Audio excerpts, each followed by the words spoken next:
একদল খেয়েছে আরেক দল খাওয়ার জন্য প্রস্তুত রয়েছে। হয়তো বিএনপিকে ইঙ্গিত করে বলেছেন, ওনার ভাষায় যেটা বুঝতে পারছি।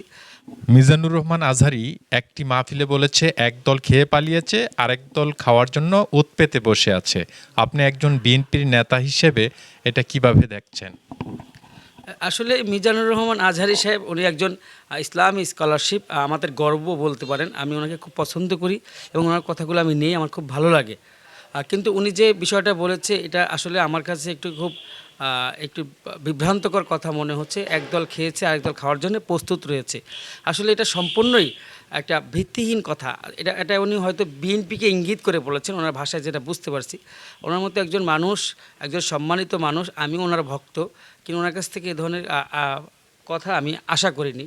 যাই হোক, বিএনপির সাথে যদি আপনি আওয়ামী লীগের তুলনা করেন তাহলে আমি মনে করব এটা সম্পূর্ণই ভুল সিদ্ধান্ত। কারণ বিএনপি হচ্ছে একটি জনগণের দল। দেশের নেত্রী বেগম খালেদা জিয়া আপনি অতীতেও দেখেছেন যে তিনি দেশ এবং দেশের মানুষকে ভালোবাসেন।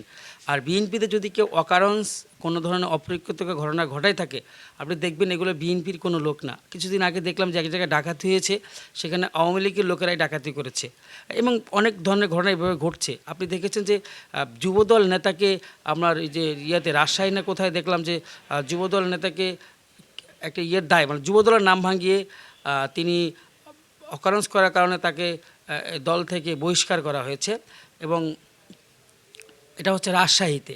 আবার কিছু বিএনপি নেতাকেও দেখলাম যারা কিছু অপরাধ করেছে তাদেরকে একবারে শোকজ করেছে। তো এগুলো আসলে দলের মধ্যে যদি কেউ ধরনের দলের নাম ভাঙিয়ে কেউ কোনো ধরনের অপকর্ম করতে চায়, তাকে দল থেকে বহিষ্কার করা হচ্ছে। এবং আমাদের নেতা তারুণ্যের অহংকার তারেক রহমান বলেছেন বিএনপি কিন্তু এখনও ক্ষমতায় আসেনি, কারণ বিএনপি জনগণের দল, জনগণের কাছে আপনাদেরকে যেতে হবে। আমরা সম্প্রতি দেখেছি আশরাফি নামে একটা হুজুর আছে, যদিও আমি পুরো নামটা ওনার জানি না। উনিও লাইভে এসে ক্লেম করছে যে বিএনপির নেতারা ওনার মাদ্রাসার জন্য মাটি মানে ফেলতে দিচ্ছে না, ইভেন কাজ করতে দিচ্ছে না, চাঁদা দাবি করছে। এটা আপনি দেখেছেন কিনা? আসলে এটা আমি দেখিনি, এখনও শুনেছি। তবে আপনার এটা একেবারে হাস্যকর একটা বিষয়। কারণ বিএনপি নেতারা মাদ্রাসা থেকে চাঁদা দাবি করবে, এটা বিএনপি নেতা নয়, এটা যে কেউ হোক। কোনো মাদ্রাসা থেকে কেউ চাঁদা দাবি করতে পারে না যদি সে মুসলিম হয়। এমনকি সে যদি বিধর্মী অন্য ধর্মের লোক হয়, সে কোনো ধর্মীয় কাছ থেকে চাঁদা দাবি করবে না। যদিও করে থাকে বা করতে চায়, এটা একটা বিভ্রান্তকর কথা। বিএনপির নামে অপপ্রচার চালানো হচ্ছে।